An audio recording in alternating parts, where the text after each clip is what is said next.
I know right. I'm on a tiny little screen, right? Well, my computer, which is only 13 inches, but yes. So welcome, Christina, to this awesome retreat. We have had our fair share and more than our fair share of technological glitches, but we are so blessed to have you here, and we can't wait to listen in and guide us and get our email in order. So take it away, Christina. So I was reading, just to let Judy know, I was reading some of the feedback for the hot seats tonight. So I'm going to add a little something to this training, Judy. Nice.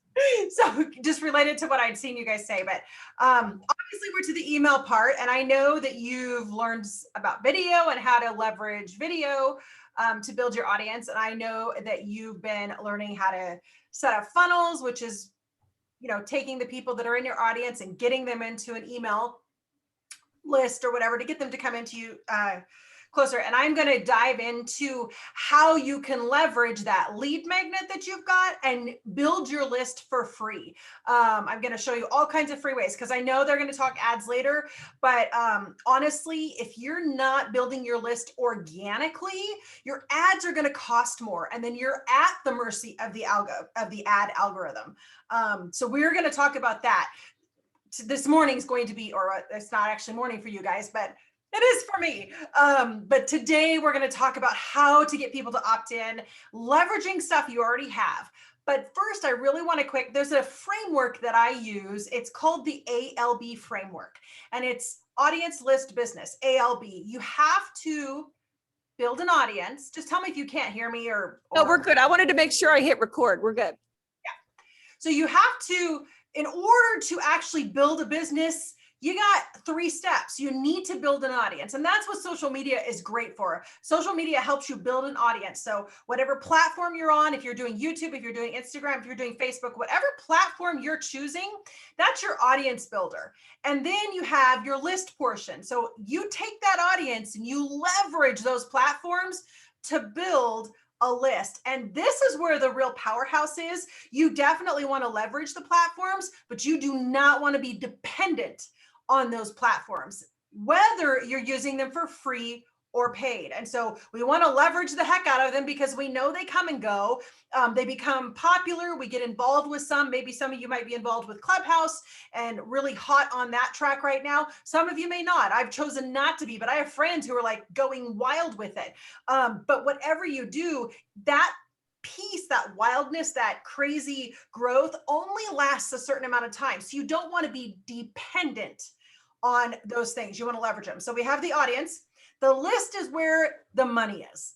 So when people say, you know, basically, if you want to sell your business later, real estate business, plumbing business, online course creation business, or a knowledge-based business, whatever it is, the value of that business is in your customers. And if you have a list that is engaged and people are actually buying and engaging with you, that's the value of your business outside of the actual hardware. Like if you have actual physical, you know, refrigeration units and stuff like that, that is equipment. But the value of your business is not based on your just ability to randomly get sales. It's how can you continue to consistently get sales. An example of this, friends of ours had a wine shop, and we put into play a membership. So I'm sure you've seen lots of wine memberships. This was like 10 years ago that we did this. But they had a lot of people, but once they turned people into a membership of people, and they had an email list in addition that drove to people buying into that membership, the value of their business went crazy, 10 times what it was. So that's the value. So if you ever want to sell, or if you ever want to have some sort of valuation, your list is important. And in order to build a business, you need a list. You need a way to continually pull from, or a space to continually draw from, to get people to buy your stuff. It is so much easier to draw from a list of people who have come to you that are interested in what you're doing, aka your list, than it is to just go out on social media and constantly be selling. Don't think that you have to constantly be selling. So I just wanted to do the audience list business, because I know a lot of you are like, I want some stability in my business. You get that stability through building a list, an email list of people that are interested in what you have. And all of this takes consistency, which you're going to just both love and hate. Consistency actually makes it all work.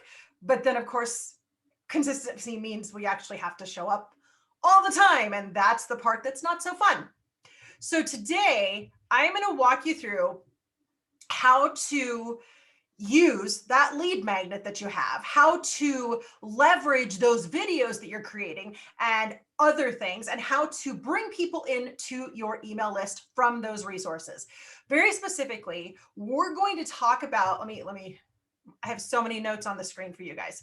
We're going to talk about taking that lead magnet and that opt-in page and using them, putting them out there into the world and having people want to sign up for your email because you're going to send that to them via email. And I believe that Caroline probably did a portion of this.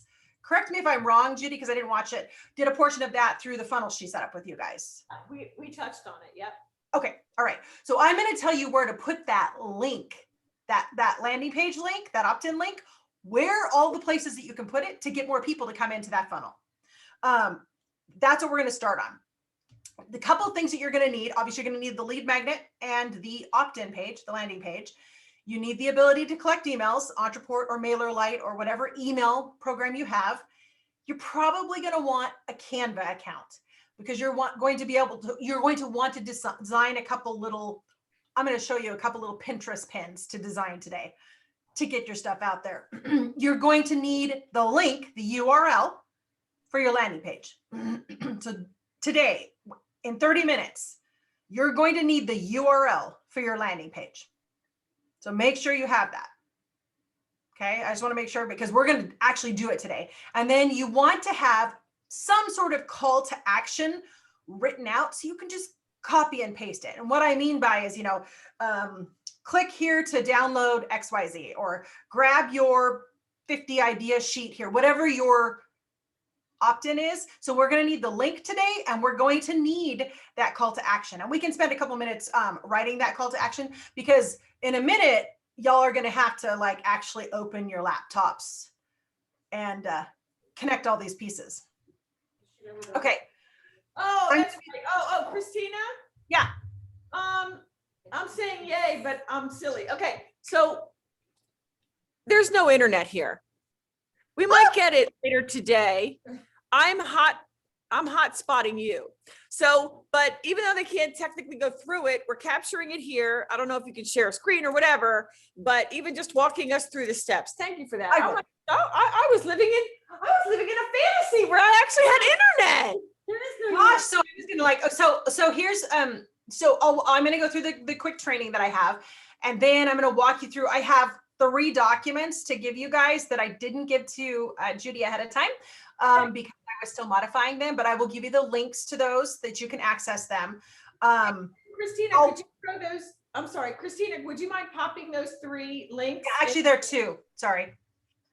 Well, would you mind just popping those whenever you can today in a post inside the Facebook group? That way we can easily find it. Yes, I will. Okay. Yeah, as soon as we're done. Thank you. And I'm going to walk through those. So hopefully you guys will get some internet. That stinks. I was like, oh yeah. So we were going to actually put this stuff into place. So what I want you guys to know is this training that I'm giving you, it's a snippet of my opt-ins on autopilot workshop that I have. That workshop I sell it as a standalone. I'm giving you access to the entire workshop, but I am just today going to train a portion of the workshop, the parts that we were actually going to do today. So you will get access to the full thing, just so you know, to go through later, because there's a lot you can do to get free opt-ins, a lot of places that you could be putting your links, etc., to get them. But we're going to talk about very specifically 4 main places today. So basically what I did was created a workshop on how to add 500 targeted people, perfect people, to your email list in 30 days without spending a penny on ads.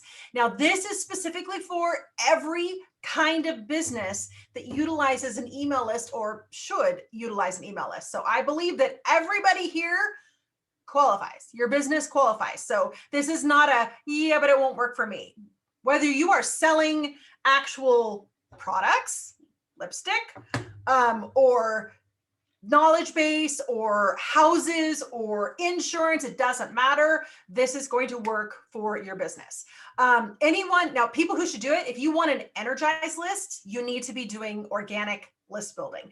If you want a constantly growing list, you need to be doing organic list building. If you want to increase your deliverability, if you want to increase your open rates and your click-throughs, and I'll explain what those are, then you're going to want to be using organic list building. Deliverability is whether you actually get sent to that person's provider. That's all that is. So if you say my deliverability is down or whatever, deliverability and open rates are not the same metric. Deliverability means that your email got sent to their provider. Now, what their provider does with it, that's related to open rates. That's a little bit different, but your deliverability stays higher when you have constantly new people coming into your list.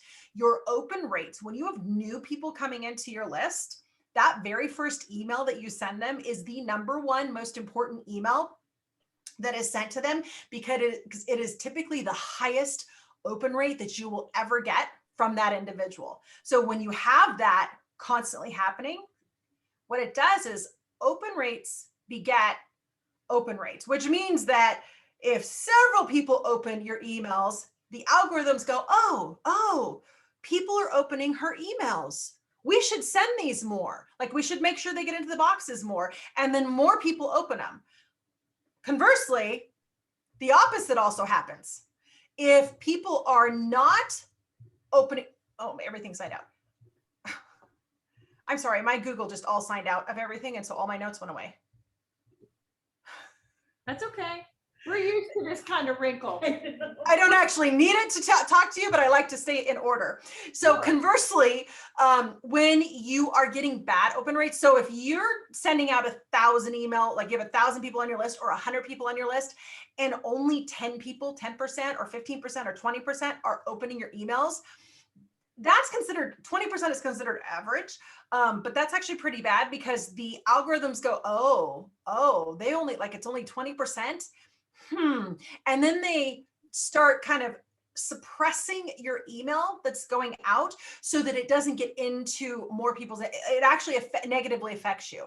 So I know some people are like, well, I'll just keep delivering. I'll just keep growing my list and not worry about how many are opening them, because if I get more people on my list, then more people will open. But that's not actually the way it works. Does that make sense, you guys?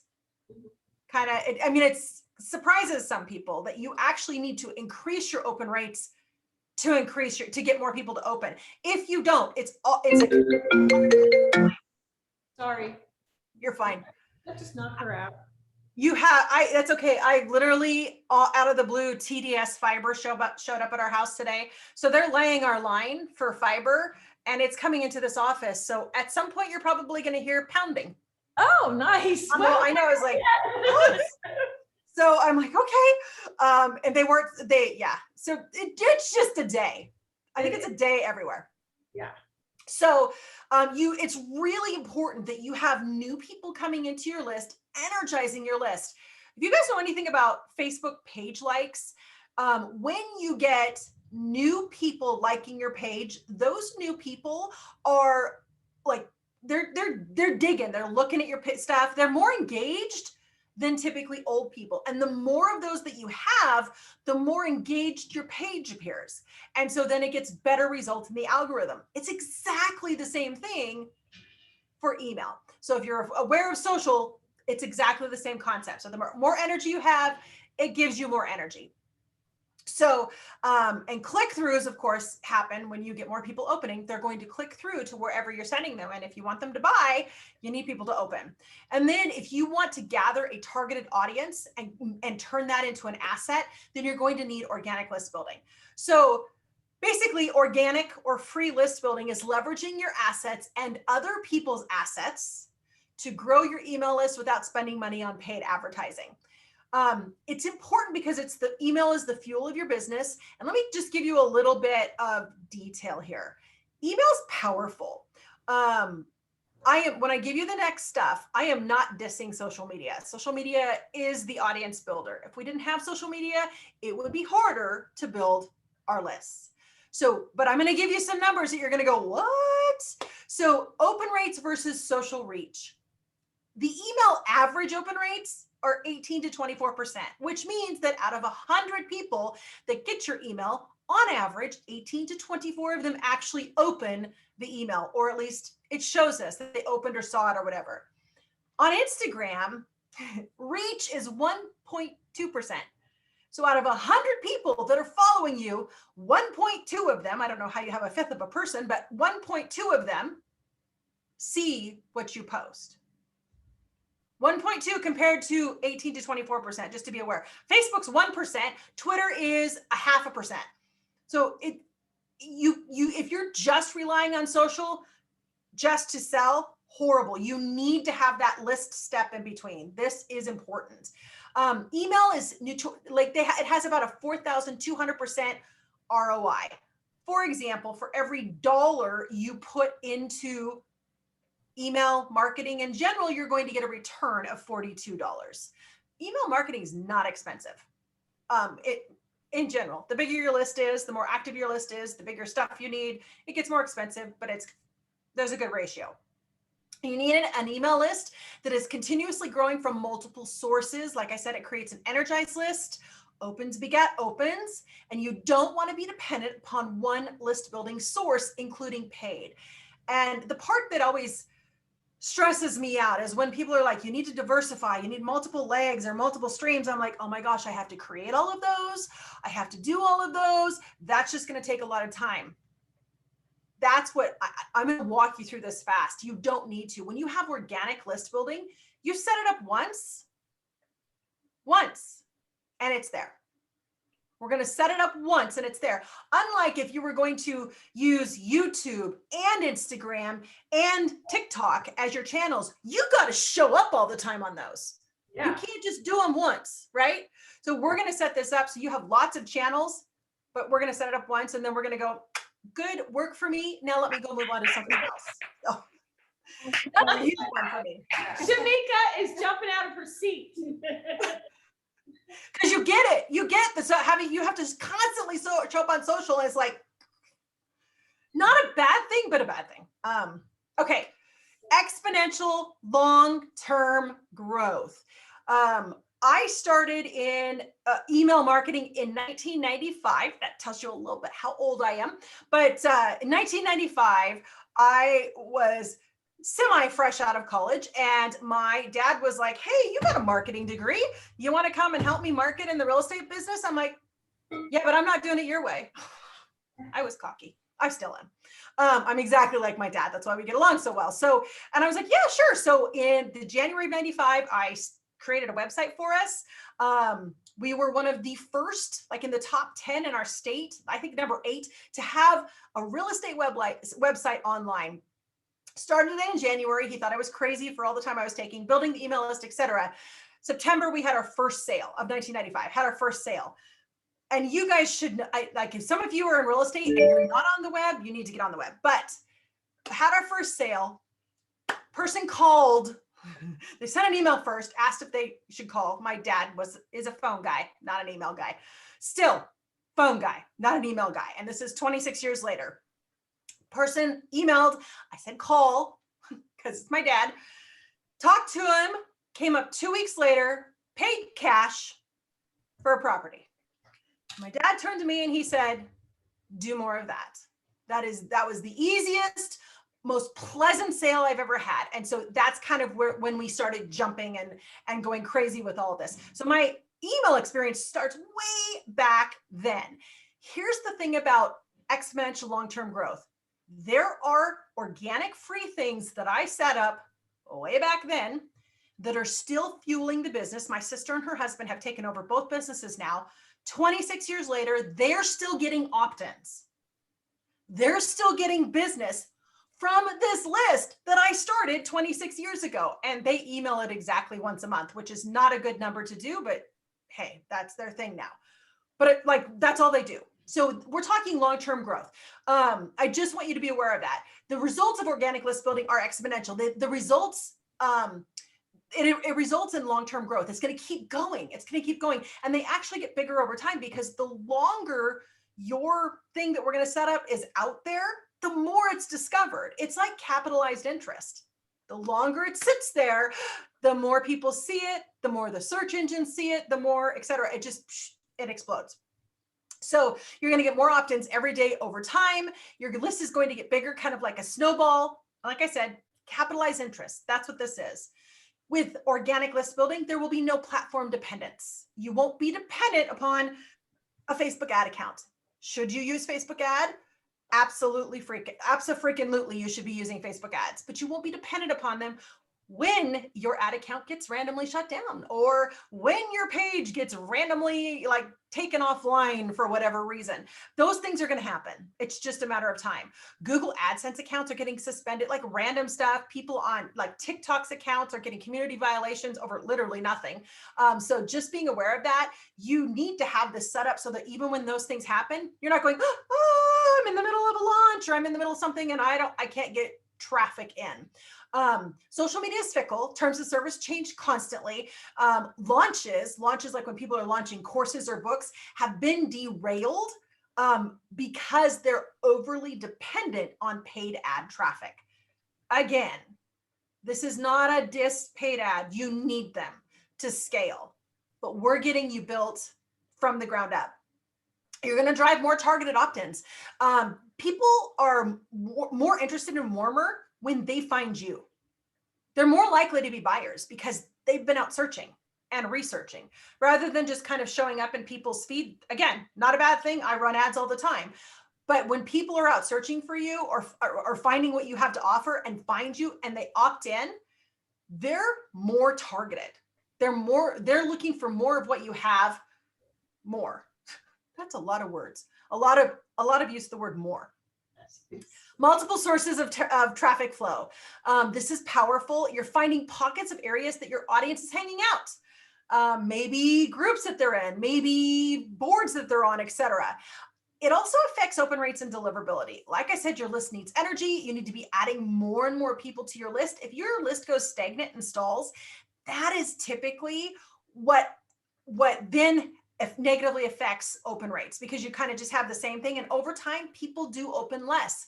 You need people coming in that are hot to trot on your heels and they want to open your emails. So you need that to keep your list energized. It's important.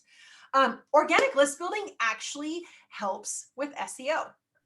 I don't know if you guys know that, but when you have your organic list building out there and people are typing in different things and they find you in these places, that helps your SEO. It helps your website. It helps your referrals back to your site. It helps all of that. So SEO is search engine optimization. It's how your website gets found. It's how those things get found. And so what's funny is organic list building, free list building, actually has a positive impact on your website's presence in different places because people are finding you, more people are going to. So how does it differ from paid? You're leveraging what you already have to build your list. You already have a website. You already have an opt-in. You already have a landing page. So we're leveraging things that we already have.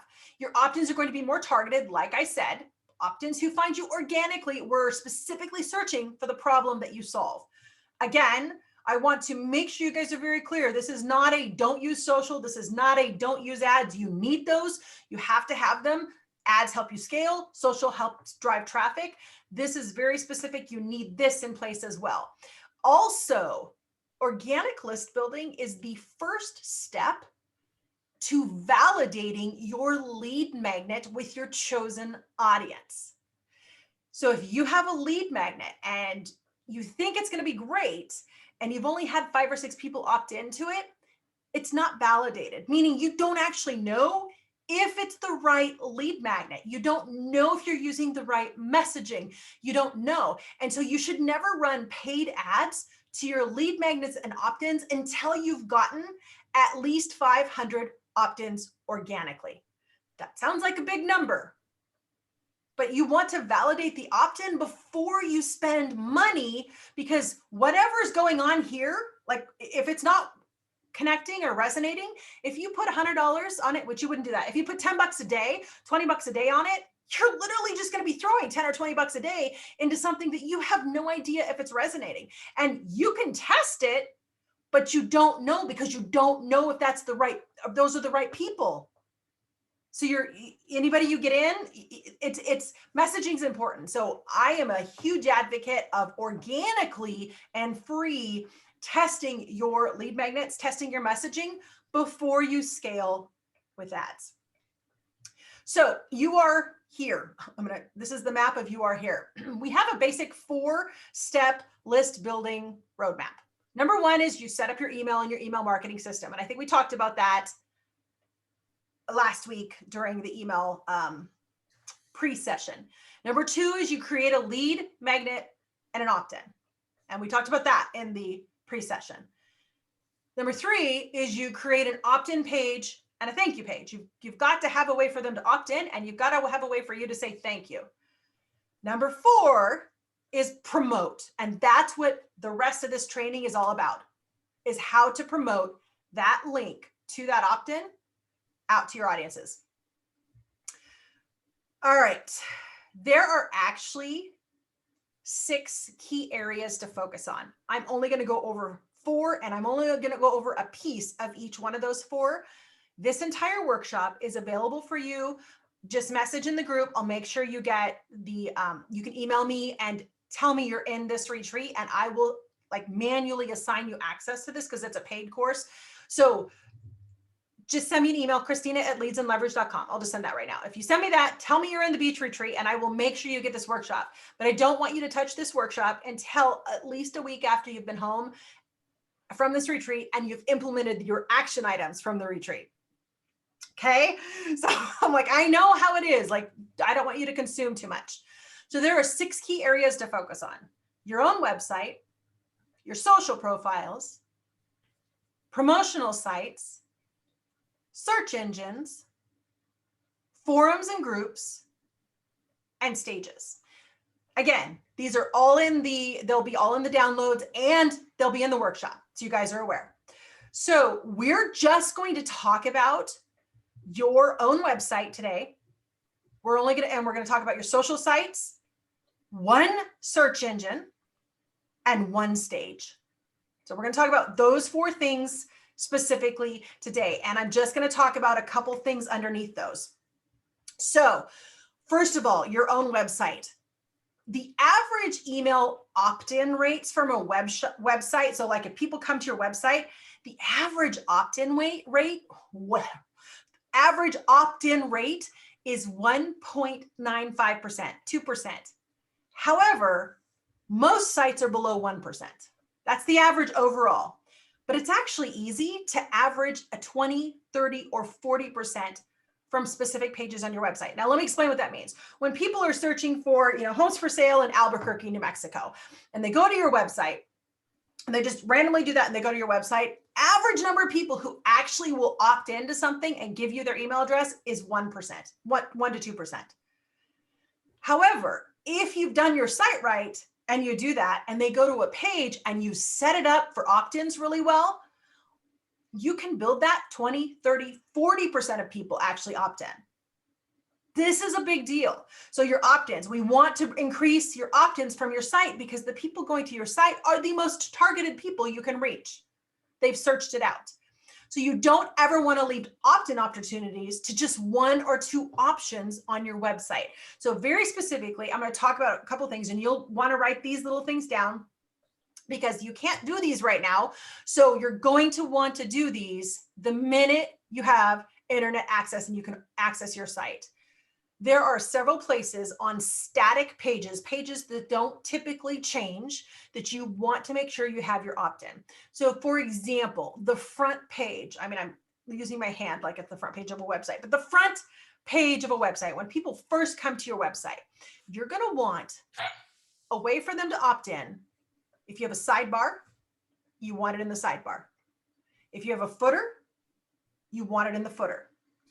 You want a big promotional thing above the fold. Do you guys know what above the fold is? Before they scroll. You want something big, kind of smack in the middle. Before they even scroll down, you want that right there. Not a pop-up. I'm not talking about a pop-up. You want it right there as part of the website. That's 3 places already. Most people have 1 opt-in on a sidebar. Sidebar, footer, above the fold, prominent above the fold. You also want it in your header. If you have a header menu that says like, I don't know, products and resources or testimonials or blog, you want to have a way for them to opt in right there from your header. That's 4. Now, all of these places that I'm telling you, there's way more than what I'm going to tell you. But all these places that I'm going to tell you, you do not need any other tools, any other plugins, any other anything to make these things happen on your site. There are a plethora of things that you can do with other tools and other plugins that I would suggest to also add to this, but everything here is all things that you guys should be able to do right exactly with what you have, nothing more. You shouldn't have to do anything else more. So sidebar, footer, prominent above the fold, which may mean you need to change that first thing that people see on your website. Header, in your header, and your navigation bar menu. So I kind of incorporated header and navigation bar menu together. They can be separate.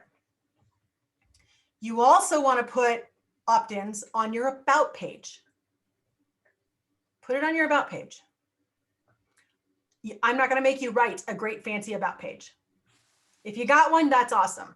If you've taken the time to do it, that's great. Even if you don't, doesn't matter how horrible you think your about page is, you need your opt-in on that page. And I don't mean just the sidebar or the footer or the menu that shows. You need it on the page itself.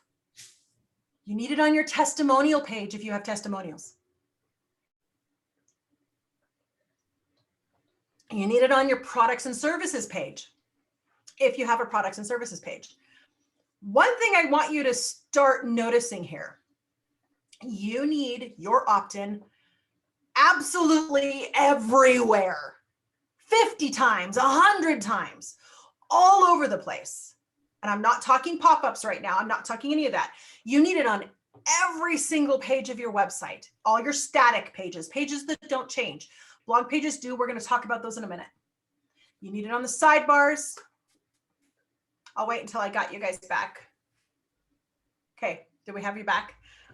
Looks like you all paused for a second there. Wave if are you still there? Yes. We're here. Yeah, there's definitely delays. You're good for us. We're not seeing any delay. Okay, that's cool. So you definitely want it on the static pages, everywhere, everywhere. I get asked this question all the time. How many times should I email people? You know, should I send them less or should I send them more? And 100% of the time, most people need to email more frequently than they are. The same thing with opt-ins. If your opt-in is only 1 or 2 places on your website, girl, you need it a lot more places because people need it in front of them the minute they decide that, yes, I want to opt in. They're not going to go find it. You need to have it there. So you want it on all those pages. Your blog pages, this is actually the project that I wanted you guys to do. I wanted you to go through, find your top 5 most, your top 5 most popular blog posts. And you can do that with any type of analytics that might be on your website or whatever that just shows you the most popular places that people have gone on your website. I want you to take your top 5 blog posts and I want you to create a featured download. And I'm going to show you real quick on a really ugly blog post what that is. Oh, Judy, can I share my screen? She just needs to switch it. When she gets back in here, I can share it. Literally, all you're going to do is you're going to have the title of your blog post and what you're teaching them. And right at the top, you're going to say featured download. And then you're going to do something like I'm going to read you mine. You go to share screen and then you go let or allow other people to share their screen.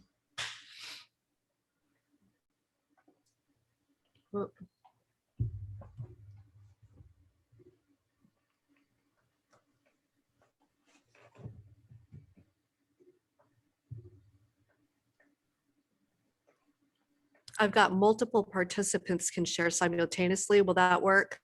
Because I'm I know not the seeing. next one down is allow not just admins, but other people can share. Let me get out of this window. Judy stepped out. I think she was taking the trash Oh, out. there, I got it now. Oh, you got it? Okay. Yep. That must have worked. Thank you. You know what? You guys are not going to be able to see this from where you are. So I might be getting up close and personal to you. This is super Craigslisty ugly. Title of the blog post. What they're going to get out of the blog post. Featured download. That's all and then the blog post. The point here is I just used text, bolded it and said, this is a featured download. And here's my call to action. In the perfect email send schedule, I show you the best days and times to email to get higher open rates. Download it here. I have 2 places for them to click. I just wanted to show you how simple this is. I don't get every single blog post that I have. I don't think a single one of them is under a 10% opt-in. Some are up to almost 50% opt-in. So when you are doing any of your blog posts, add a featured download. I want to show you something else on that exact same page. It's at the top. It's a very short blog post. And it's at the bottom. Top and bottom. Top, bottom. That's it. The crazy thing is how simple this is. Super simple, no pretty picture, nothing fancy, just a bolded text. Featured download, top and bottom of your blog post. So one of the very first things I definitely want you to do is you go find your top 5 performing blog posts and literally just look. If you're using WordPress, you can look at the dashboard. And if you have a Google Analytics plugin, it's going to tell you these are the 5 that more people are going to than anything.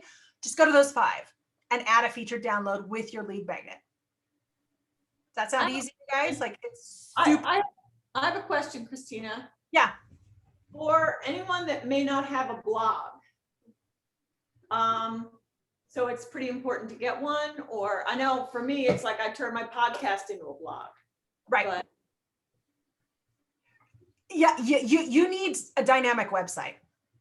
And so by dynamic is you need content being added to your website constantly, and the blog's the easiest way to do that. So that ugly Craigslist style blog post that I just showed you, that was literally, I did a quick 1.5 minute, 2 minute, I can't remember, video on Facebook or something. And I literally just took the transcript and popped it into that blog post. Now, is that what every single blog should be? No, but that's what that one is. Like you need better than that, but that is what I put there. I have other ones that I have my video. If you take your podcast and add the audio and you put it in the verbiage, you need a website in order to get Google to spider it and to search it. You've got to have a website that is basically constantly changing. So when you come to blog posts, podcasts, if you're going to promote YouTube videos on a website, you definitely want this featured download option on all those dynamic pages. Does that make sense? Yep. Okay. So the big thing to do is make sure it's on all those static places that I told you, and then make sure it's on your top 5. If you don't even know what your top 5 dynamic posts are, just pick the last 5 that you did. Just start it and make it a habit, but it should be on everything that you put on your website. All right, the second thing is your social sites. So if you have, whether or not you use these platforms, okay? So when I name these, I don't care if you're actually posting on these or not. If you have an account on these platforms, you need to go do this. So I'm talking Facebook, Instagram, LinkedIn, Twitter, Clubhouse, TikTok, YouTube, wherever it is. You need a call to action and a link to your opt-in in every single social profile that you have. Every single one. I have never once showed up for a Clubhouse chat. I've popped into a couple things. I've never done the featured speaker thing, whatever. I put a link to my Instagram, which has my opt-in right on the page on there. I've gotten business from Clubhouse simply because of who I'm connected to on Clubhouse. I know that sounds weird, but if they didn't have a path to follow, if they didn't have a way to opt into anything, I wouldn't have gotten that. So Am I saying go create profiles on and accounts where you are not? No. But wherever you are, go add your call to action and your link to your opt-in. This is super easy. Go do it. One of the things for every profile and header picture that you have, if there's a place where you can create an image description, I'm going to show you this on like on Facebook. You know, when you put a picture up, you can also do the description. You need to put your call to action and your picture in the and that description. Your call to action and your opt-in in that description. The other piece, I'm going to slip this one in because this is so simple. This is my Facebook personal profile. So it's got my picture and of course what I love and stuff. But this is what I'm going to actually show you what people see. So if you're not my friend, this is what you're going to see. You're going to see my little bio, but this little intro right here, this is huge. It says what I am. I'm an email open rate expert, and it has a link to my business page that they can link to. But then these are my two opt-ins. They can opt into my group right there. They can opt in to download the template. You need that there in your profile. But that also means you need to get rid of everything else. You do not want a litany of, I'm an expert at this, I was former this, I was this, that was this, that I like 50 things. I see people's and I'm like, if you need to drive traffic, if you want to drive traffic, you got, I mean, as much as it's interesting to see the history, all the different schools you went to, all the different awards you've gotten, all the different things you've gotten, you are literally erasing every opt-in you could possibly get because people aren't reading all of those for opt-in. You need it super simple. I've done way more than just be an email open rate expert, but I want people to opt in the minute they see my profile. That's where I want them to, if they're interested, I want them to go. So clean up your profile and just put your single opt-in there. Super, super easy to do that. And that's social profiles. So everywhere, you know, there's way more in social profiles that you could do, but I really just want you to start with like the really easy to do, fastest to do. All right, search engines. You're like, what? There's lots of things you can do, but we're just going to talk about Pinterest and we're going to talk about one thing. Yeah, we're going to talk about one thing on Pinterest. I need you to go make some pins. You need to go to Canva. Have any of you guys actually used Canva? Yes. I think most, if not all, by now. Pretty significantly? Mhm. So you know that if you go to Canva, you can go Pinterest pins and they'll give you a litany of templates that you can just plug your own stuff into. Super easy. You don't need to get fancy here. You need to go make one or two static, they don't have to be videos, but just really simple pins that tell people the problem, like problem solution. In my case, the perfect email template, usually people ask me, what do I send in my emails?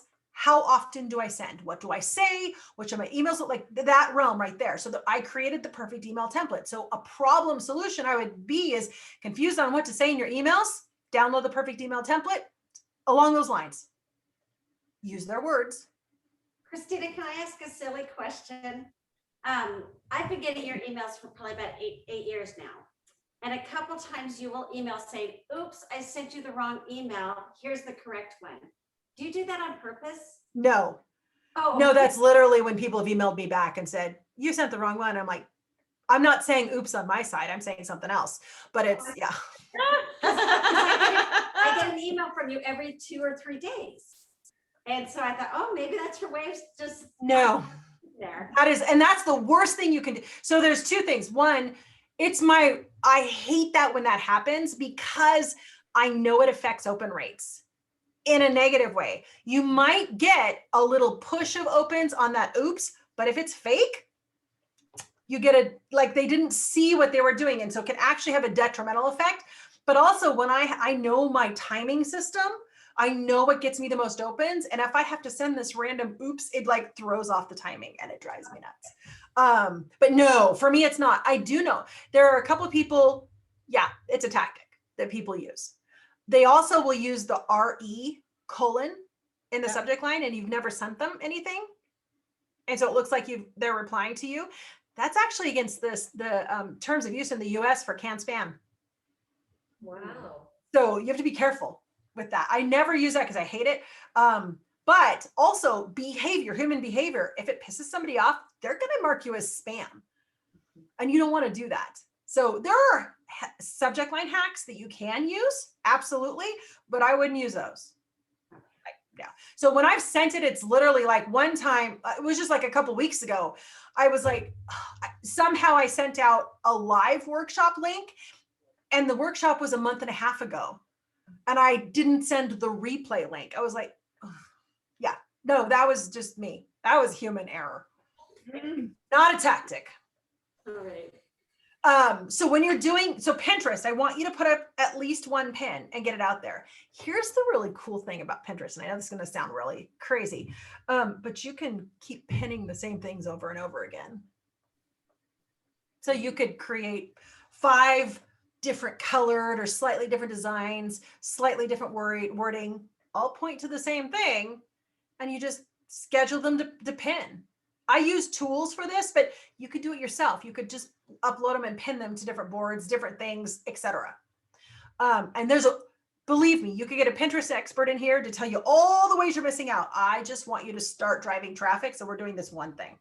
So you're going to add 5 featured opt-ins or featured download to 5 of your blog posts. You're going to make sure that on all your static pages that you've got, like the sidebar, the footer, you've got a call to action and a link, right, to your stuff. You're going to create one pin. The big, huge noise making ditch digging machine just turned on. So as they get closer to my house, hopefully it doesn't affect this. We'll see. So there's lots of different ways in the workshop that I give you. I have all kinds of different things that you can do, but just do this one thing. Start with a basic pin.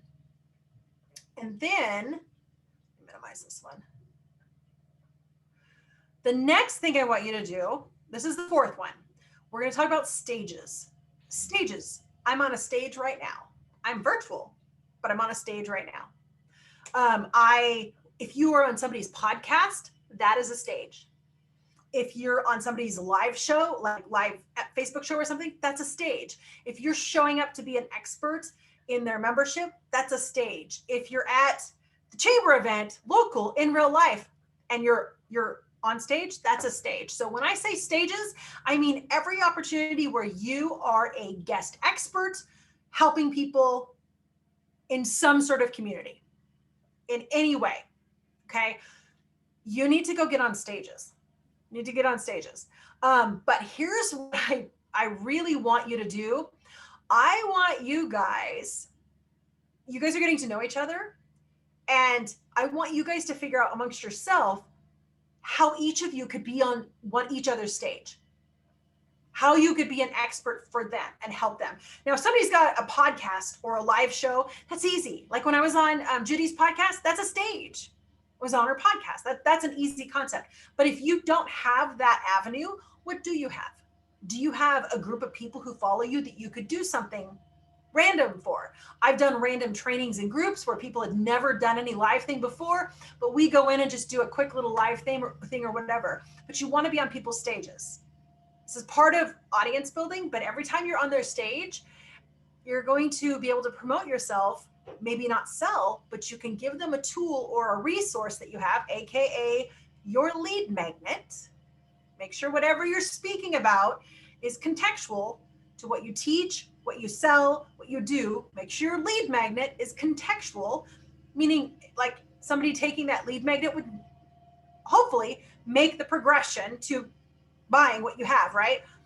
Make sure it's all contextual. Make sure you're speaking in front of your audience.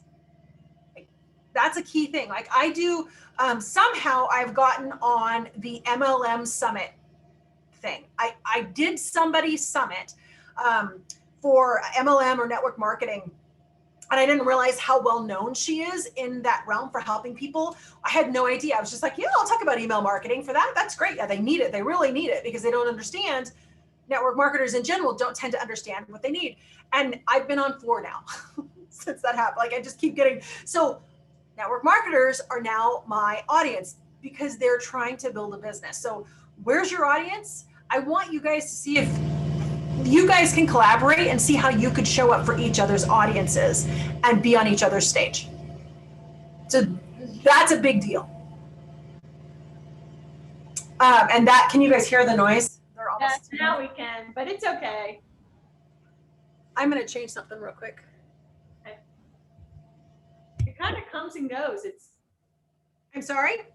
It kind of seems to come and go. Like we heard it really bad and now we don't hear it. So. Oh, well, I just changed the direction of my mic. Oh, okay. And so I have to, you're going to see it for a while because I'm bringing it closer to me.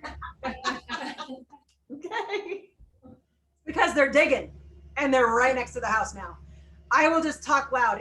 Can you hear me? I mean, is it still okay so you can hear? It's real good. Okay. So I changed the direction of the mic and I'm just going to kind of yell at you. So I'm not really yelling at you. Okay. So I want you, if the idea of being in front of somebody's audience scares you or makes you nervous, then I want you to go do a guest blog for them. Go do a guest blog. Somehow bring your expertise into their space. I'm telling you right now, this is the same thing. I don't know if any of you guys watch YouTube, but I'm a huge YouTuber. Like I watch Marvel. So I watch like Falcon and Winter Soldier and all the Marvel stuff. And I watch YouTube. I do not watch anything else. If you want to know anything that's going on in modern TV, that would not be me. That would be my husband. I'm like, who's that? I don't know, whatever. But I do know YouTube because I love YouTube. I'm a YouTuber. And so I watch how people collaborate with each other. They might do, you could even do this each other. You guys could collaborate and write a mutual blog post, a part 1 and a part 2, or a part 1, 2, 3, 4, 5, 6 of you in there, and drive people to each other's thing. That is a way to do it. And each one of you put your opt-in in your post and drive them to the next post. This is big because it helps with your search engine optimization. It helps with your sharing each other's audiences. It's all kind of the same thing as like when people collaborate on YouTube, they often will do their opinions, their thoughts in one video, and then the other person does their opinions and their thoughts in another video. Same thing. So these are the 4 places I really want you to go, and one simple thing in each one. Your own website is number 1. Your social profiles and your photos, just like your headshot and your header photo, not every photo you post, but on social sites, go do that one. Do a pin for Pinterest and go figure out how you can be a guest expert or collaborate with someone else's stage or on someone else's stage. Like, these are key things. Question. You talked about collaboration, like being a guest on someone's podcast, for example. When you do that, what's the best way to reach the most people? Like, you recommend that one person tag, like if I'm the owner of the podcast, should I tag my guest in a post, or should we both individually, post on our own platforms like social media? Like, I think there's like mixed reviews on how you can reach the most people. So I missed some of what you said. Can you walk closer to the mic? Yeah. Sorry. It's loud on my part too. So I was saying that when you mentioned like collaborations for podcasts, Right. Should you tag, like if it's my podcast, should I tag the guest on like Facebook, for example? Right. Or should I, on my own post, just make a post on my page, and then my guest should make a post on her page? I don't know if like Facebook's algorithm has changed. Like I feel like when I see people tag multiple people, it doesn't always get that much traffic. So what's your take on that? I would do it all. You really can't promote yourself too much. You really can't. I know. I would do it all. I would tag, I would do individual posts, I would send emails. I would do multiple posts, but make sure it's done in different ways. Like the first one could be, you know, whatever, I'm excited to talk about this subject or whatever it is. And then a couple days later, you could do another one that's around, you know, 3 things you took away from the whatever it is. They could do it from their perspective of what was enlightening about it for them, etc. Can you guys hear me okay, or did the sound change? That makes You're sense. good, you're good. Okay, thank you.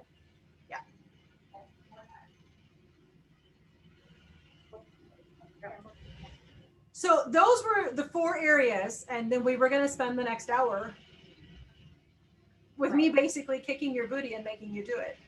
But since you have like this freedom, I'm open. I have a question. So you said to do a guest blog on one of somebody's here. We've got a couple of authors. So if we were to do a blog on, how would I blog on Shamika's? She's a realistic. I can't hear everybody, sorry. I can hear you, Bonnie, but I can't hear the responses. Wait, say that again. So so Shamika is an author. She's Yes. a writer. Where do I physically go to do a guest blog on her behalf? So you would write the blog post and she would post it on her blog. And at the beginning of the post, she would introduce you as a guest author, but you need to make sure that that your audiences are contextual to each other. Okay. So if I'm a local realtor in Coeur d'Alene, Idaho, and somebody is a science fiction author, there would not be any context as to why we would do why I would put, unless there happened to be a house or they were putting their series, like locating their series or their book in my area. That could be contextual. Unless there's some sort of contextual connection, you need something. And I use contextual a lot because it doesn't have to be direct and it doesn't have to be obvious. There just has to be context as to why that would move between your 2 audiences. Does that make sense? We can go into it further if you want to. No, Dig in. I think it's clicking. Yeah. Okay. So I know Shamika. I know Bonnie. It's really hard. Is that you, Sharon, in the chair in the back? Okay, I'm like way in the back. Okay, I can't see you. You're like this big for me. Look how little. Oh, wait till she sees Heidi. Oh yeah, she's over here. She's over on the side over there. She's the size of a ladybug. Yeah, and she's not even on the screen for me. Like I can't even see her. Okay, so the people I did not name, would you raise your hand and tell me who you are? I'm Amber. Amber, hi. Nancy. Nancy, okay. Rebecca. Okay. And then what? The hidden one that I can't see. Judy. Judy. No, I can see Judy. Heidi. Heidi. Hey, how are you? I like your I'm a pink ladybug today. Are you a big ladybug? She's so tiny and At sweet. least you're not an Asian beetle. Those things are nasty. No, she's not an Asian. Did they disguise themselves as ladybugs? Yes, oh, those are the ones that get up in the dog's mouths, right? Well, Christina, Yeah. I just think it's amazing that you graciously are offering your entire course. And I was running around doing things, but there are, again, so many things. So what would you say of all the things you discussed? Is there a step-by-step, or did you go in step-by-step order of what you'd like them to do? Yeah, I went in. Well, the whole course has everything on there, but I went in the 4 areas and the 1 or 2 quick little things in each of those. And I'm going to give you, it's a handout that I'm going to give a link to specifically for you guys. So it's a shortened version of the full thing that you'll see inside the workshop. But I want you to start there because I want you to get something done. Like I want you to see some results. So these are the things that'll right away should get you results. Okay. So I will have that link for you in the group. Thank you so much. Do you know that Yes. this morning we had to all go to the coffee shop because Caroline's here live. So we needed to try to get a funnels thing started. So it took, so anyway. I just don't, That really kind of puts a kink in the whole let's get it all done right now, doesn't it? yeah, dealing with this home, it's a beautiful home. I thought it had Wi-Fi, or is it because of the storm? No, it's not. I think the kids that were here last week didn't care about Wi-Fi. They had cell coverage. They didn't need to Zoom. I mean, they were here on vacation. It's a bad router and everything. And it's a bad router and they're just make excuse after excuse. But I want to use this time as wisely as we can. Yep. So you can ask me questions, whatever you I want. don't know. I mean, I know that's going to be next time, but maybe should we go with what we can do and move on to the engagement as the teaching, and then tomorrow is all workshop? I don't know. Well, I think they should be Okay. together. But there is one thing you guys can do right now. Let's go ahead and figure out a collaboration right now. Who are you going to collaborate with right now? And I don't mean like, asking someone famous. I mean, let's figure out ways for you guys to get on each other's stages. And if you think you don't have a stage, let's figure out how you can help each other. Like if you have a blog or something, let's dive in and make at least that happen, because that doesn't require us to be online Like that. to do that. All right. Who wants to go first, or who's stuck on that? Like especially you guys will all tell me what your context is. Sometimes I can see like pathways and connections. Okay. So So if we're you talking about collabs. So there's two of us here in California, but we're in different parts of California. So would it work for? Northern and southern. Okay, so, well, location is irrelevant depending on what you do. We're both realtors. Okay. You're both in California though? Correct. Northern California and Southern California. Okay, so I have a question. Do you guys know, like I know the top 5 counties that move into our area. For me, I know the top 5 counties. So I always knew where to collaborate. We know King County, Irvine, San Francisco, whatever that county is. Those 3 counties, Ada County, and Spokane County. Those are the top 5 counties that move into my area. I'm in North Idaho. I live in Coeur d'Alene, Idaho. So I always knew where to find realtors to collaborate with. So if you know which counties tend to move into, or where your people move to, if there's more people moving out, what's the biggest county that they're moving out to? How do you find that out? We have LA County moving into Ventura County. Awesome, but that's not where. No. Right. So We have LA County moving into Santa Barbara County, where I'm at, in Ventura, and we have people moving into her area. So we have the same county leaving LA and moving into both of our areas. Is that getting closer? well, if you two want to collaborate now, not really, because you two need to collaborate. Well, I mean, I guess you could do that, but that would be a really roundabout way to collaborate. Contact somebody in Coeur d'Alene, because people from the Sacramento area are moving to Idaho. Yes, they are. A lot of them are going to Boise, but if they know the area, if they know the state, they're moving to Coeur d'Alene over Boise. They're moving to McCall. They're moving to Coeur d'Alene. McCall is basically a poor man's Coeur d'Alene. Not a poor man. It's it's not price difference. No, I mean, it's a tiny little version of Coeur d'Alene. I have a home there. I know. It's beautiful. It's gorgeous. Coeur d'Alene is McCall on steroids. Okay, yeah. That's what I mean. Sorry. It's not a poor man's because the pricing is like the same. It's like flipping expensive to live here now. So, but it's just small compared to. It is small. It was small.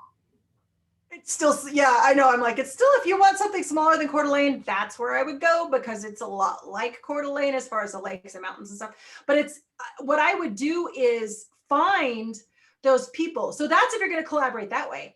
However, if you guys, you don't have to collaborate with each other, but you could collaborate with local businesses, restaurants, sports camps, kids camps, whatever. And by collaborate, I don't mean that like they necessarily have to provide something free or whatever, but people are looking for lifestyle. They're moving to the Santa Barbara area because it's a beautiful lifestyle. It's a gorgeous lifestyle. And they're moving out of LA because, I mean, just look at downtown LA compared to Santa Barbara.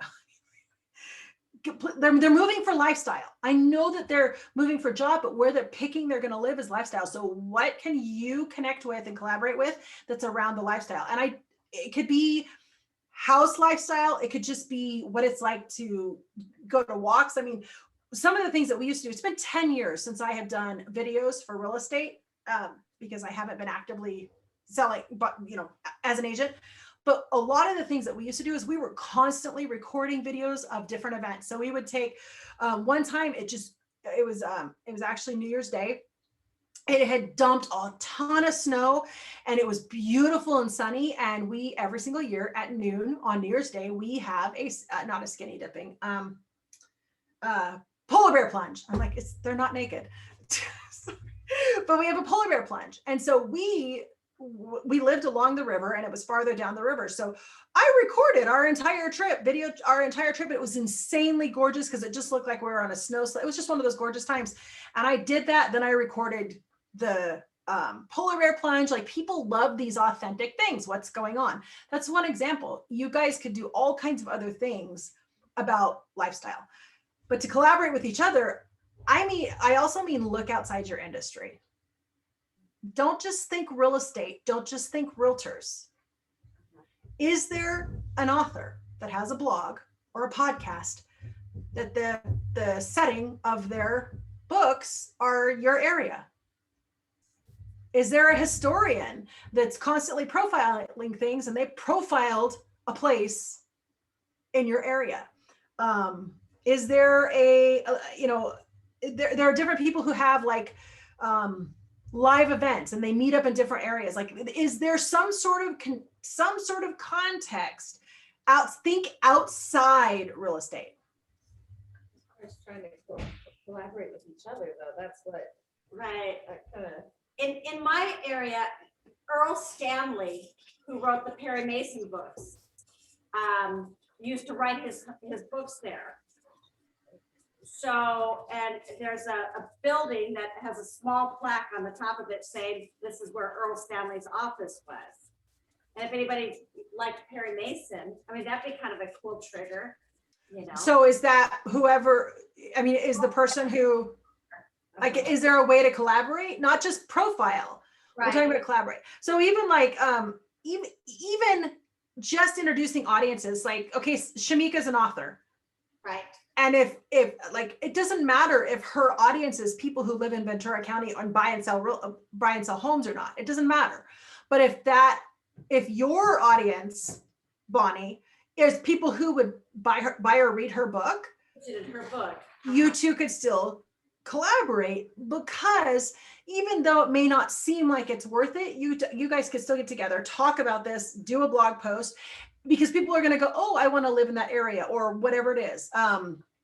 Or that's her books because of the right. Yeah. Now in this case, it seems like it's a better thing for Shamika to do that than for you to do that. Simply because her audience is more, they're not geographically tied, whereas yours is.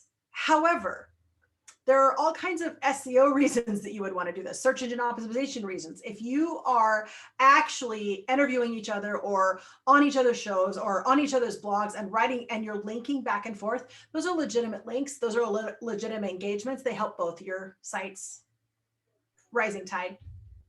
So I would definitely look outside of the hardest thing that I think realtors especially have is they just think they can only collaborate with other realtors or real estate specific stuff.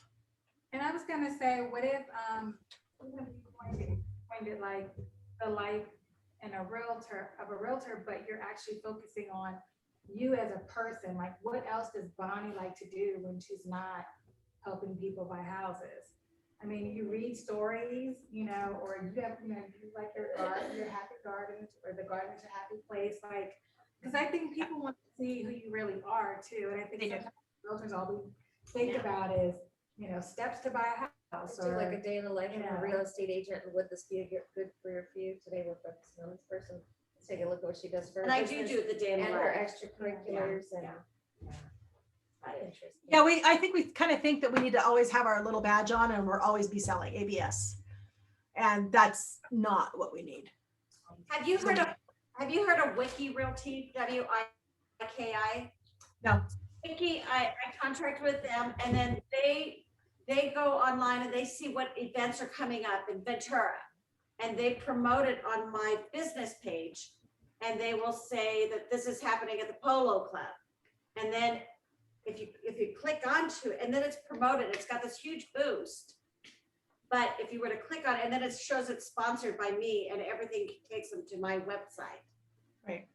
And I just realized that I just started with it last month. The first time it had like 80 views and I don't know, hardly anything.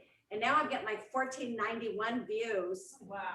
And yeah, and I don't know any of the people who are viewing it, but somehow Wiki Realty is able to boost it. So I guess in a way it's kind of a Facebook ad, but they're doing the boosting. It is. So does that point to a website where you could have an opt-in? It takes you to my webpage and an opt-in. Okay. So those are awesome. I mean, they can be awesome. Uh-huh. I'm not going to talk about it because there's a lot you could change on that to actually get, because when you just take people to a website, ain't nobody going to opt in. Exactly. Like if literally it's just a landing, to your website, they're like, what? And it's not contextual to the post you're doing. However, let's focus on collaboration. Like for those of you who haven't figured out collaboration stuff, meaning I think keep doing what you're doing. There's always room for improvement in what we're doing, but let's figure out some ways to collaborate with each other. Mhm. How about Do that. What did Judy say? on the hot seat? Amber. Amber. So, repeat the question. Again, actually, sorry, I need you to come closer so I can hear you clearly. Sorry. She's coming. Judy's mic only works so far. Okay, and I'm quiet, so that doesn't help. It's okay. I can hear you. So I think I could collaborate with Sharon and possibly even Heidi. Okay. I'm still figuring out my business, so I'm kind of creating it as I'm Yeah. here. So podcast, blog, I'm not too sure. I have to learn more about this. Well, if you're writing something, you can speak it and have it translated Oh, or transcribed. So you don't have to. like use Otter or something? Or... Yeah. So anything. Yeah. If you just speak it and it's transcribed, and then of course, whoever's blog it is, I'm looking at the mic, whoever's blog it is, they're going to like clean it up if there's ums and stuff from the transcript. But I would try to send them as good of a copy as possible. But I would definitely, if you kind of know kind of what direction of who you're going to serve, maybe not exactly how you're going to serve them, but you kind of know your audience, I would work on getting in front of them regardless of whether you know you have something to sell. But definitely have some sort of opt-in for them. Okay. So who's your audience? Who's your audience? I think my audience, well, okay. Anybody who's like wanting to be inspired by faith or mindset, improve their mindset, interested in faith healing. Okay. Kind of walking them through that journey. Okay. So what's the problem that they have that they would that they somehow would be triggered to want to come to you? I mean, it could just be like discouragement in general in their faith, or possibly experiencing chronic pain. Okay. I know because there's a lot of like hopeless diagnosis with that, Right. and Right. encouragement and hope to be walked through that. So one of the things to picking your niche, I know you've heard this, you need to niche super tight. And I don't mean by going, I work with women who are discouraged between the ages of 35 and 55. That's not what I mean. I mean, got chronic pain in your back, like females with chronic pain in their back, or I don't know, chronic pain. I'm just grabbing things that I've had where I've had pain, not chronic pain. I'm literally grabbing things, but like constantly dealing with this, you love Jesus and you need encouragement. Because you can address frozen shoulder Uh-huh. in verbiage, and they'll go, oh yeah, that's me. I have frozen shoulder and this is frustrating and I can't continue on, or I have Lyme disease. So pick where your thing is. I think one of the biggest struggles people have is they don't niche enough. The Also more cater- you niche, Sorry. no, go ahead. Fibromyalgia, because I was actually. Yes, perfect. Yeah, I would, the only thing is you're gonna have to be careful using how you use the terms in ads. There's certain ways you can, because you can't identify people, like they want happiness on their platforms and blah, blah, blah. But I would definitely use the word, because that is narrowing you down. What's interesting about this is when I was encouraged in a mastermind I was in that was not a Christian based mastermind, but the person, one of my people, there's only 20 of us in it. She's a believer. She's an amazing person. And she's helped me discover that I needed to step out of working with real estate agents and step into doing what I'm doing now. And the first thing I said to her is like everybody's into email marketing. Everybody, like you say email marketing and there's like 50 different people they recommend. And so I knew I needed to somehow niche down. I needed to niche down. And I'm like, it took me a year to figure out really where is my strength? Can I help them with everything? Absolutely. But my strength is open rates. I can double anybody's open rates. I know it. I can do it. Can I help them list build? Yes. Can I help them sell? Yes. Can I help them with some copywriting? Yes. I'm not a copywriter. I would usually hire that. But I mean, there's a lot of things that I can help them do. But open rates, I know there are all these things that I am doing that people are not, which is why I have great open rates. So that's what fibromyalgia would be for you. Okay. Focusing that niche. So mine is I help online entrepreneurs double their email open rates. That's my niche. But here's what's so funny. Now, because of that, people remember that. They're like, oh yeah. And now I'm being tagged in all kinds of general email marketing stuff. So by niching down and becoming specific so people could remember me and know exactly, instead of just saying email marketing, do you see where I'm like, could you kind of see that difference? It's still email marketing.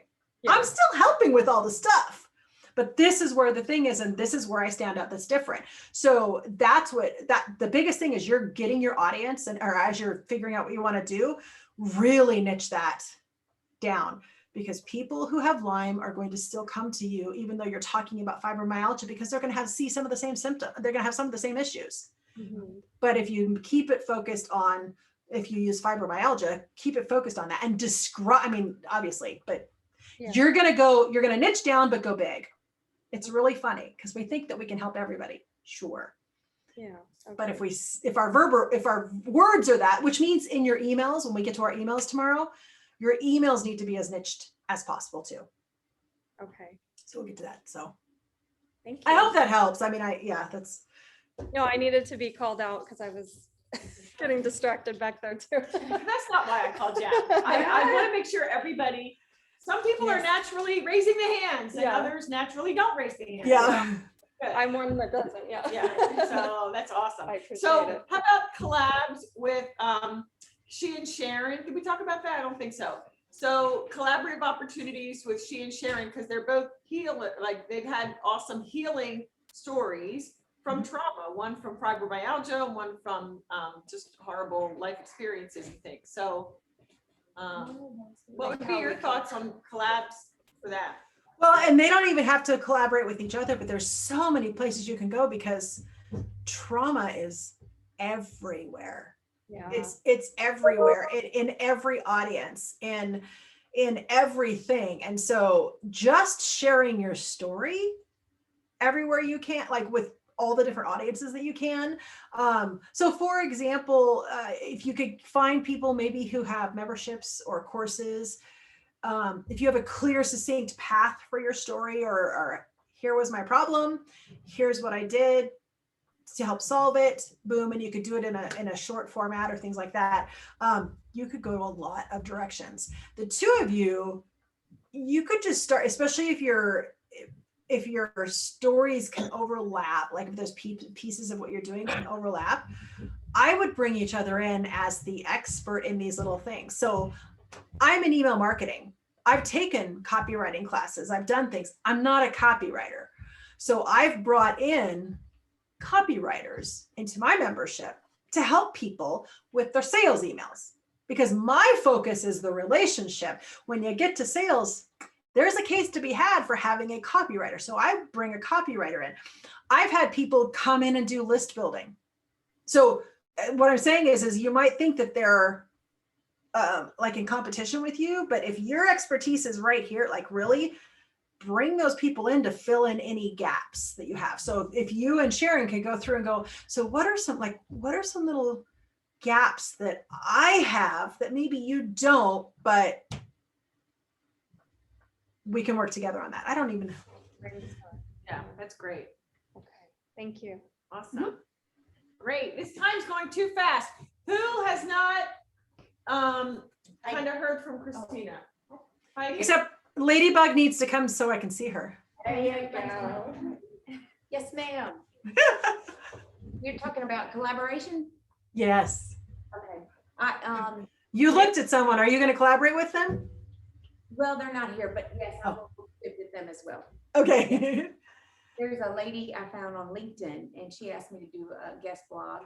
And I have it in my account, but she's over a nice program of Christian articles and things, Christian groups.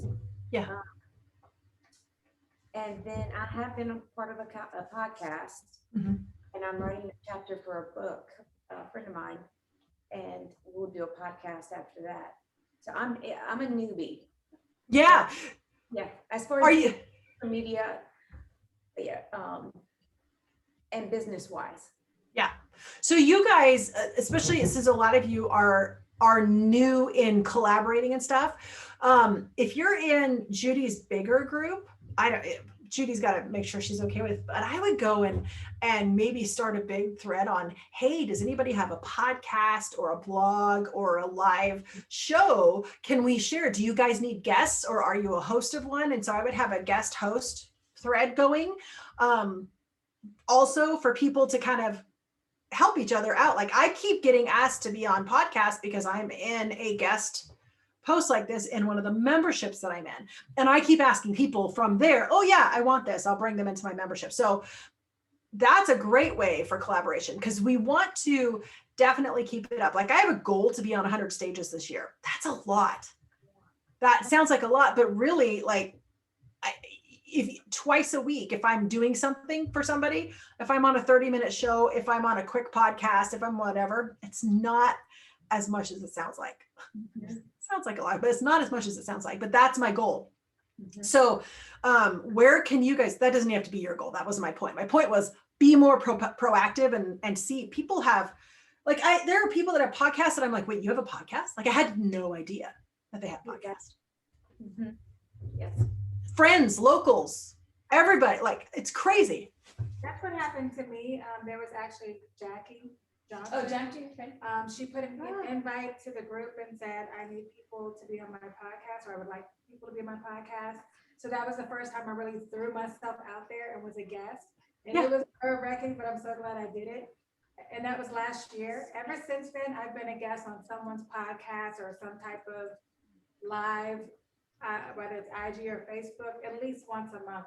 Because the more you put yourself out there, people are going to see you. Whether you think you're an expert or not, someone else is going to think you are. And you're going to also love your personality, and you're going to start to align where you need to be at. You know, you're going to be exactly where you need to be. People you don't even think would ask, you're going to ask. And it just, it's there's a domino effect. It is.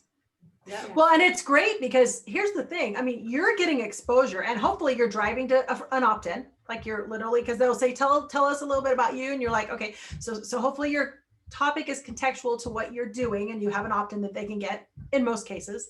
But also it makes it really easy because you're providing content for that person.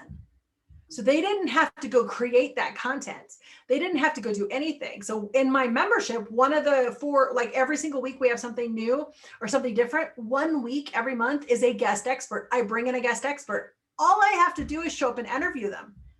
I don't have to create, I don't have to spend hours creating the content. That's a huge, so when you've got a podcast or things like that, people want more people and different people on their podcast. So it's not like you're asking them to do you a favor.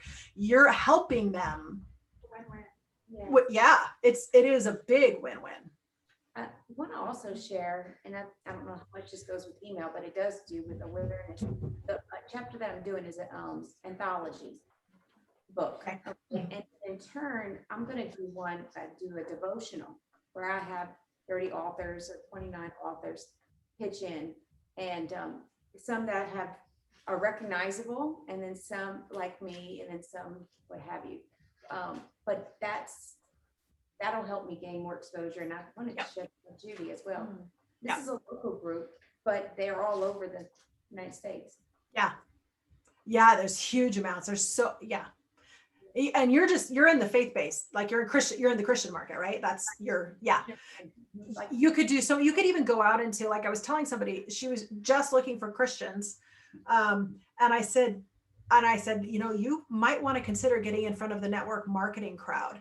I said, because so many of those women are stay-at-home moms, Christian. There are so many, disproportionately, a disproportionate number of them. She's like, I never even thought of looking outside of Christian identified markets. And I'm like, yeah, you want to get it, like, that's where a lot of women go first to start a business.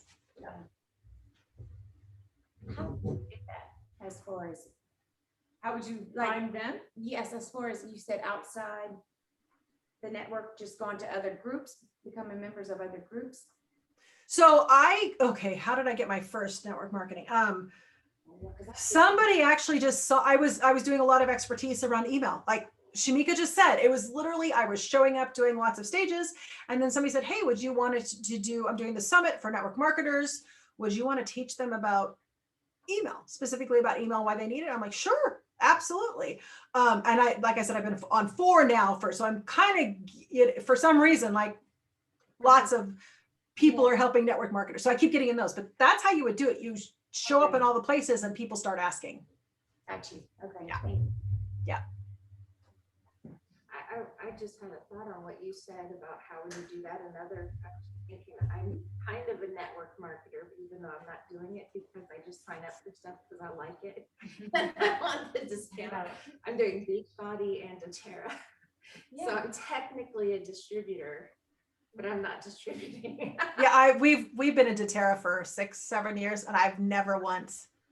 We're not in it to sell. We are I call myself a hyper consumer. I mean, yeah. I have It's going right now. Like, we're hyper consumers. We use them all the time, but we'd never recruit anybody. Right. But that's a good way to get into it, though, is connect with those leading groups. Yeah, especially. And I would just start asking people if they have a podcast. I'm like, that's a question you could ask in any group you're in. Just say, hey, do any of you guys ever have a podcast? What's that like? Like, just to start the conversation. You go to a group of 10,000, 12,000, like if you don't have a podcast, it's even better.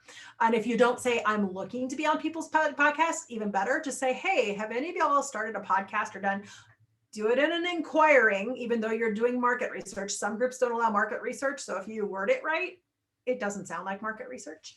But you're looking, and then you just start having conversations in the comments. That's cool. Podcasters are always looking for content. Yep. So it's like, Nancy. Okay, I have a really quick question. So a blog. So my website has a spot for doing a blog. I've never done it. But if I were to do like the guest blog with an opt-in, something like that, how do I let people know it's there? I mean, would I post a little teaser on Instagram with a directive to? So let me go back to, when you say a guest blog, do you mean have somebody come in or write a blog? Blog, yeah. Okay. Any blog post where, if it's on my email or my website, and literally 10 people have looked at my website in the last 2 months. Right. That is because you don't have a blog. And so the reason that your website traffic is low, so we'll talk about that real first, is because you don't have dynamic content happening. When you've got a blog, new stuff's happening every week or 10 days. So Google keeps coming back and spidering it. And then when people do searches, more people come.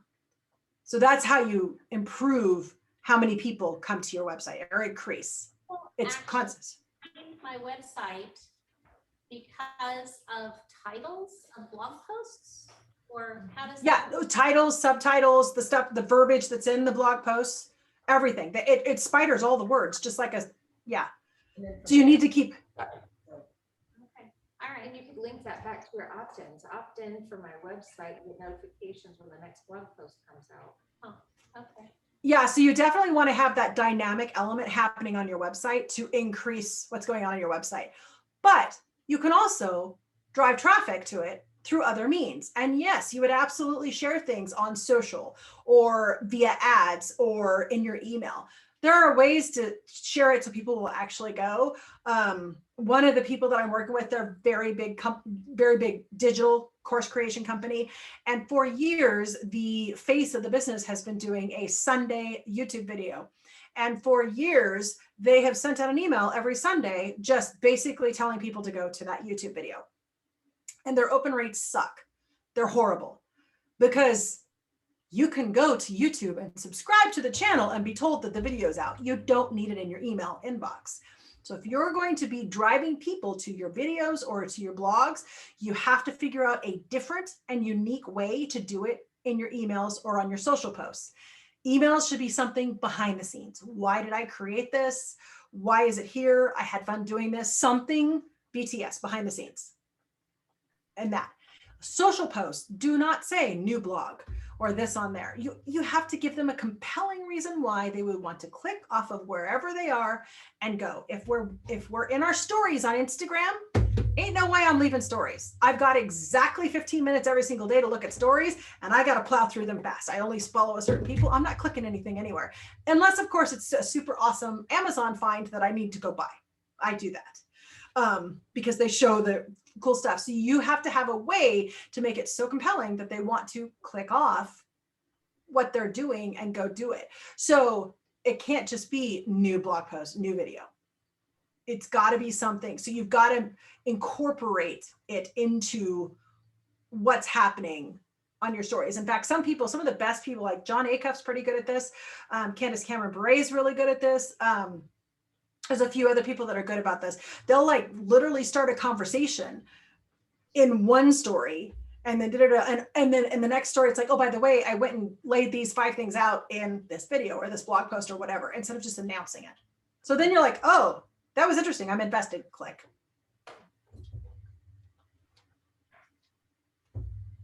That's cool.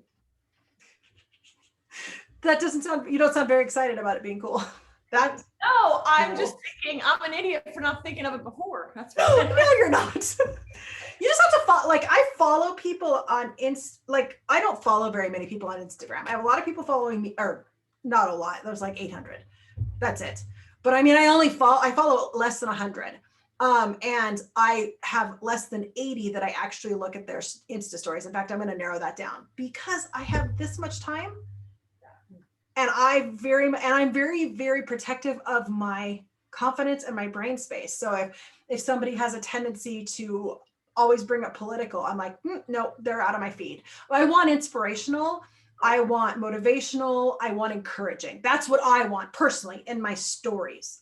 Feed's different, just in the stories. Because I have such a short time, I don't want to bring myself down, if that makes sense. So this is me, very unique and individual. But I'm also watching, there's a couple people that I follow just because how they do their stories fascinates me. And so I'm always looking, okay, how could I use that in an email? That's a really good idea. How are they pulling me in? Can you name two besides Candace Cameron Bure? So it's Bure, by the way. B-U-R-E? B-U-R-E, it's Bure. She's lectured on it. Oh, well, she's trained you. I haven't She's trained me. I'm like, yeah.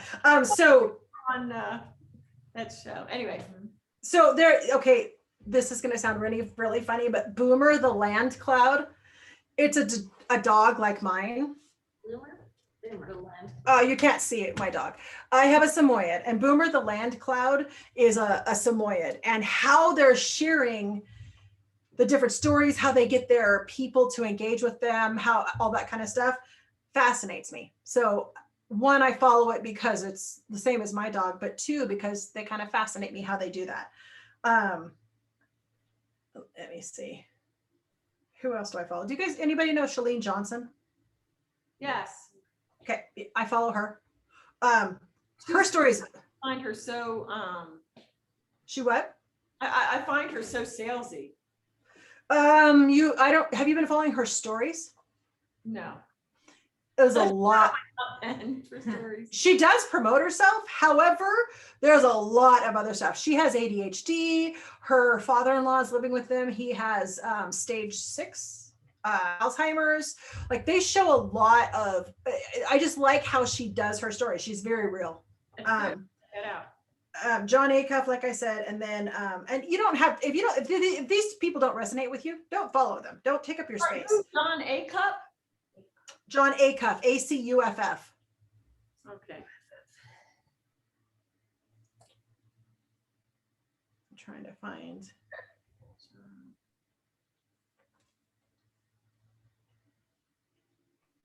There's a bunch of John Acuffs. Do you know what his handle is?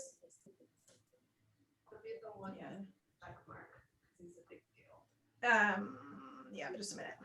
I don't see Are you one. on IG? Uh-huh. It's John. He's got a blue check mark. He's verified. I don't see that. John Acuff. You see it on the screen? Yeah, I see that. I don't see it. Jon, not John, Jon. Oh. Acuff with the blue check mark, and he's got Yeah, thank you. 127 followers, 127,000 followers. But they're all pretty good with how they share their other stuff. There's others, I'm sure. I just happen to, like, I buy stuff because Candace says to buy it. Yeah. Not because of the way she shares. She shares so genuinely and so authentically, and it's not a push for the sale. It's like, this is how it's worked for me. This is what I've done. If you're interested, here it is. It's just, and she's always sharing behind the scenes stuff, and she's got several devotionals out. I love her devotionals. And things like that. She doesn't have an email list. Her husband's winery does, and I'm on that, but they never email. I think too, going back to when you said pull people in, like, I don't know her name, but I came across this one woman and she does a lot, like, she blogs topics for moms. She has little children at home, but this is really clever. She wanted to teach her kids, and they're all young, they're like under 6 years old, and there's 3 of them, one's a baby. But she wanted to teach her toddler a lesson about lying. One of them went into the refrigerator and snacked her chocolate, or ate one of her pieces of chocolate or something, like a chocolate, something that was hers. It may not have been chocolate. So the lesson that she wanted to teach them, or how she taught them the lesson, was she covered eggs, but they weren't cooked. She covered them in chocolate and she dressed them up like strawberries. So she did a combination of eggs that were raw eggs and then strawberries. And she was like, she showed you how she prepped the eggs and everything. And then she said, click the link to my YouTube page to find out the kids' reaction when they actually eat the eggs. I thought that was so clever, because I definitely clicked on the link. So if you kind of get creative like That's that, funny. it doesn't feel like, such a sell move. Yeah, it's if you want to know how to, like, literally look at wherever you're at, look at how other people are doing it that attracts you. So look at it from that perspective versus just consuming it. Yeah. One of the I'm starting a YouTube channel related around entrepreneurship. Entrepreneurship and email. And one of the people that I follow, I started following her when she had around 25,000 people, and she's over 1 million or 2 million or something, huge amounts of people now. And she started out as a beauty and a fashion blogger. So, and I literally wear mascara and lipstick. I do not wear anything else. I do skincare and that's it. So I don't even know why I followed her, but I liked her. And she would YouTube stuff about like her Louis Vuitton and stuff. I don't own a Louis Vuitton, but I still, for something, attracted me to her delivery and her engagement. And now I follow her on Instagram, and now she's gotten into my wheelhouse. She does Amazon hauls. I'm horrible. But I'm always finding things that I need from Amazon because of her. But I'm watching how she's delivering it, going, I need to do videos around this. So I'm taking how she's delivering. She's popular because of how she delivers it and what she does. And I'm working through, how can I make this look for an email marketing video, or a video about my book, or a video about my whatever. So I'm watching that going, okay, she's been super fast, successful growth.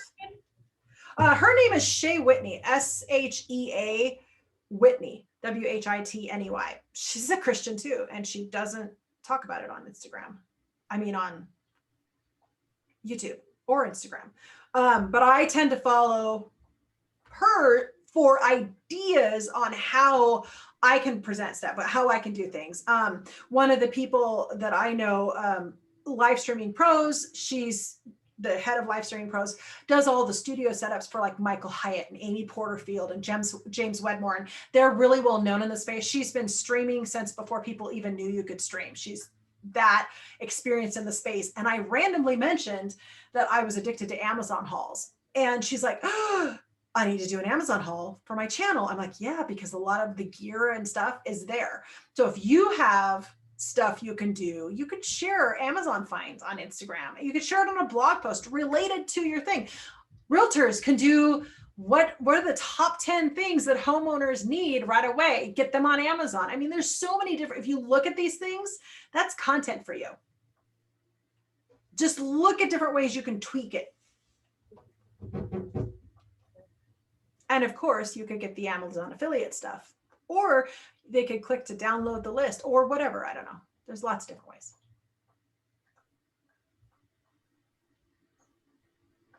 So since you guys don't have internet, are you going out for more beach walks? Yes. No, Caroline is coming and doing some Q&A next at 3. Who is? Sorry? Caroline. Yeah. It is hard when you can't get your hands on and take the action.